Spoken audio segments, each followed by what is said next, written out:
Hi, I'm Sean Smith. This is Sean Smith Photos, where I edit street photography and occasional travel photos in On1 Photo Raw.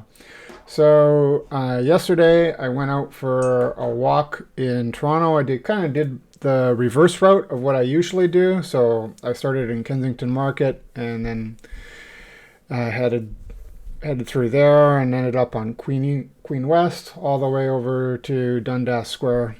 So I took this shot along Queen West, and this is the one that we're going to look at today. And my plan is that each time I go out for a photo walk, I will make a video the next day. That means this week we get two videos because tomorrow On1 Photo Raw 2023 is getting officially released. I'm not sure what time it comes out. I haven't had access to preview copies because I'm obviously a new guy in the YouTube arena. But I've been watching the preview videos that other YouTubers have been putting out, and I'm really excited about all the AI stuff, especially the AI select and things like that. So I'm going to make a first thoughts, first impressions video tomorrow. But for now, let's get to it. All right, so I took this shot, as I mentioned, out on Queen West, and I didn't get a lot of great shots yesterday, but I think this one has potential. So we got this guy eating his sausage. He's hanging out right there underneath the sausage sign. And we've got an A&W burger restaurant here and, homemade burger right here. So it's kind of like he's eating a sausage, but sandwiched between burgers. And hot dog and a burger or sandwiches. I don't know. It has potential. So let's see what we can do. And we'll move into the edit module. And as usual, first thing we're going to do is noise and sharpening. No noise AI. Let it do its thing. And I can already see that the right side improved a lot, and we'll drag this slider around, grab the handle. Yeah, the sign is crisper, his face it's smoother and less out of focus. Yeah, again, I almost always just hit apply. Looking forward to trying out the new AI options that are in this tab, and we'll see how that works tomorrow.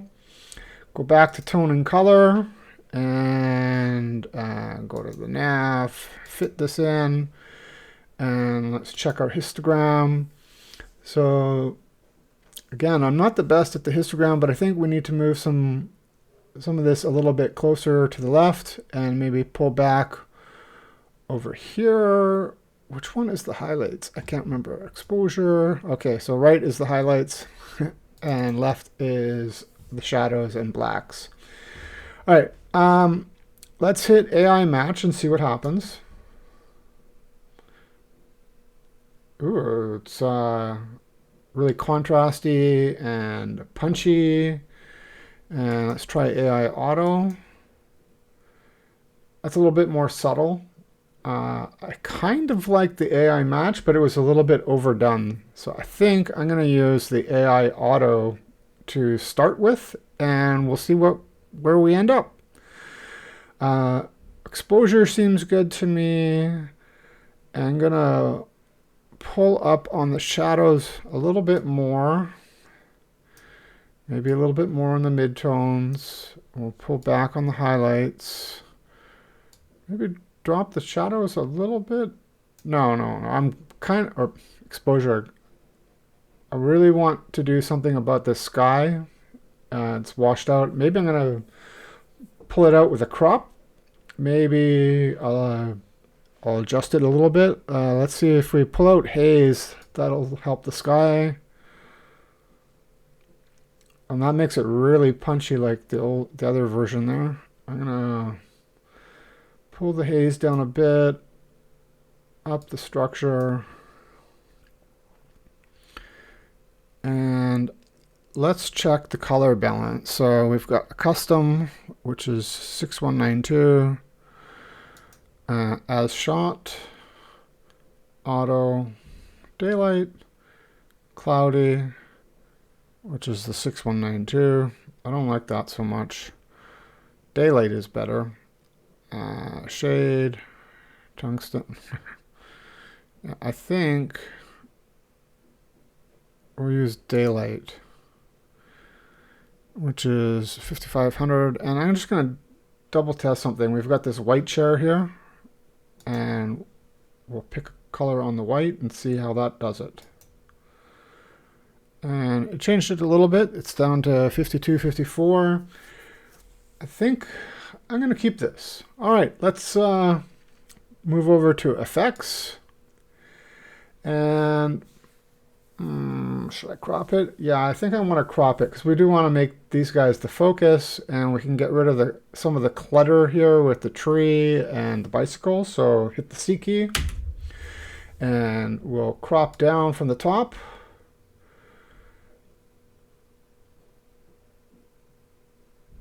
All right, so I want to keep the burger in the sign here, and we got A and W in the sign, but we got rid of the bicycle, and most of the sky is gone, so that's going to help us out there.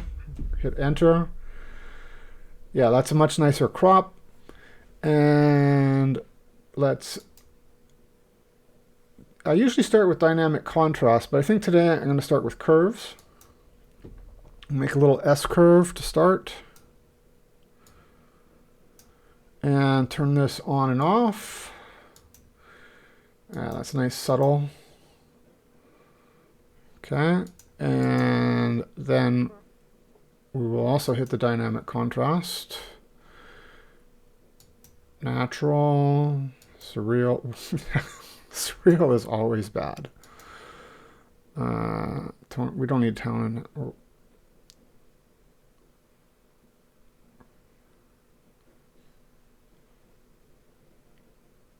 I like what Tone Enhancer does with the bricks back here, but that's not the focus of our shot. So I think we'll just go with natural. And let's turn this on and off. For the most part, I'm happy with that, but I think it's making his face and his face a little bit crunchy. So we're going to mask this out, but not mask it out 100%. So let's open up the mask tool. Oh, that's my phone beeping. I'll check that afterwards. And we'll set the opacity to, say, something like 40, 41. And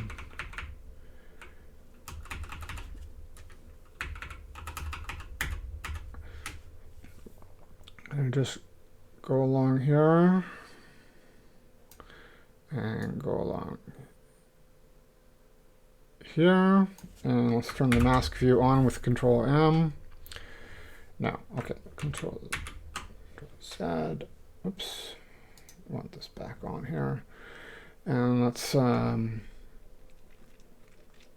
do we do? Oh, let's try AI. See this right here. If I had 2023, I could use the new mask AI option and mask the people. But I'll build my mask using Mask AI, and I'm going to drop everything in the photo with the red line, except for the people. Right between the legs. And then we'll switch this to keep and draw a green line on each person. And make sure we get the sausage and the back of his jacket, his face, down the leg, down this leg, up here around his arm, and apply. And that did an okay job. Interestingly, I don't know why I didn't capture the trees, but we'll switch the mode to drop, add a couple more lines over here. Get rid of that. Get rid of this. Get rid of that. And then along his body here.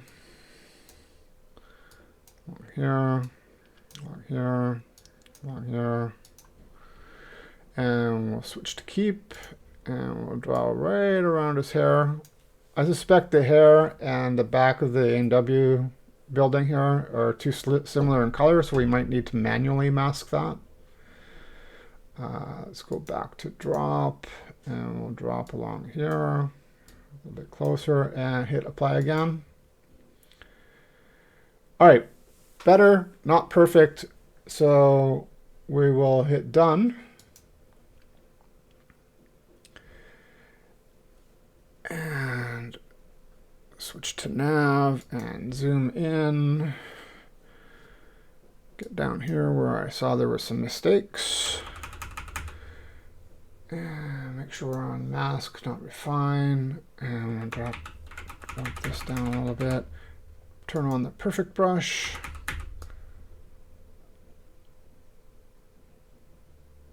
Okay, and I'm going to hit the Alt key to paint in along his leg. Oh, hold on a second. Put the opacity back up to 100. Paint along here, and then hit the Alt key to remove it along his pants. Drag up, paint in here, and reverse with the Alt key again. Paint in here.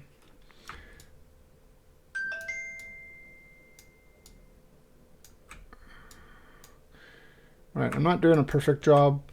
This mask doesn't need to be perfect, it just needs to be good enough. And it would be really nice to have those new tools, in 2023. But that's coming out tomorrow, so I'll try it out with another photo. Maybe I'll even revisit this one. I'm not sure I'm going to do that yet. Let's remove from his hair a little bit. There we go. And Control 0 to check that. Ooh, get in here. All right, and I'm going to change the mask view mode to black and white and see how that looks. We'll fit this in. Turn off perfect brush. Yeah, it's pretty good. So just kind of clean up some of the stuff that's clearly not them. And Control M to hide the mask. And I'm going to copy this mask because probably I will do something where with the background or with them. And if I use the background, then I can easily just invert the mask. So let's turn this on and off. Oh wait, we need to invert this because we wanted to, oh, wait a second. Yeah, invert it, and we'll drop the density down. So dropping the density down here makes the mask kind of a dark gray, and it lets in some of the dynamic contrast along the guys. And let's turn this on and off. Yeah, I'm pretty happy with that. Okay. So next, let's grayscale this because this will look better in black and white. And yeah, I'm happy with that, sort of. Let's see. Adele is too dark. Chrome, it's kind of crunchy looking. I like coffee. Grainy film. What about neutral? Neutral looks good. Let's go with neutral. And we'll play with the sliders a little bit. Turn this on and off.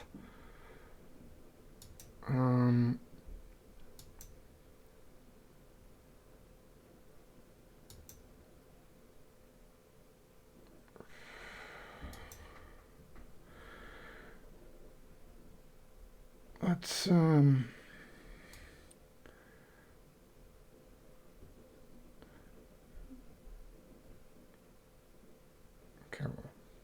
pulling back on the red and pulling back on the yellow combined will affect the orange right here. Make it a little darker, adding a little bit more contrast. Also pulling back on the yellow, darken this over here. And let's see what the tone, and I'm going to pull up on the shadows a little bit. Yeah, we'll brighten this up. Okay, I'm pretty happy with that. And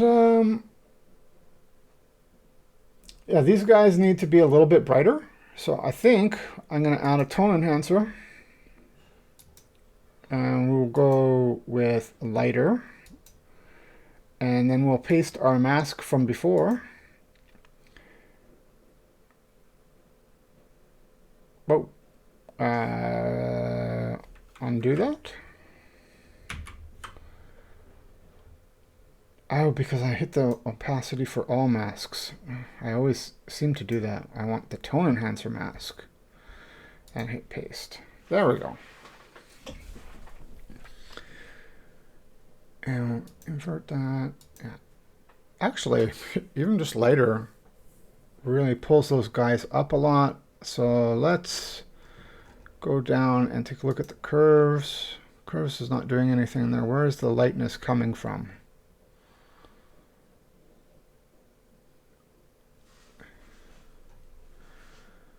I'm not sure where the lightness is coming from on this one. It's not exposure. It's not highlights.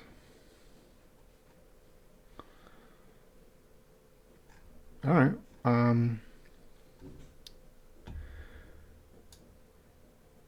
Pull that back just a little bit. We'll add a little bit more contrast since we lost some contrast when we hide it. And hit that. Whoops. We added the highlighting. And I'll pull up the shadows a little bit, pull back the highlights. All right, so this is looking okay. And one last thing we're going to do here before we add the vignette, which I usually do, is I'm going to go into the Local tab. And I want to darken everything except for here to draw interest or draw your eye towards these two guys. So we'll just keep it on darken and then head up to masking bug. And then we want the gradient, we want the vignette, and we'll drop that here. And pull this in a little bit tighter. And we'll make this feather really, really wide. And now the effect is a little bit too strong, so we'll pull up on the exposure, maybe 0.5, and pull back on the shadows a little bit. We'll add some more structure, add some crunchiness to them. And let's turn that on and off. Yeah, that's pretty good. So, if you like this video, don't forget to hit that subscribe button. You can also find me on Instagram, Vero, and my website, seansmith.net. Links will be in the description. And let's do our final thing, which is to add the big softy. And vignette, whoops, I hit vintage by accident, so we'll get rid of that and go back and add vignette. Hit big softy, and I'm going to reduce the size, reduce the feather a little bit, and we'll increase the brightness and pull back the opacity. There we go. Yeah, so there we go. We got this guy eating a sausage under a sausage sign sandwiched between two burger restaurants. Anyways, looking forward to any comments that you have, thoughts on my process, things that you would like me to do. Leave comments below. Have a great day.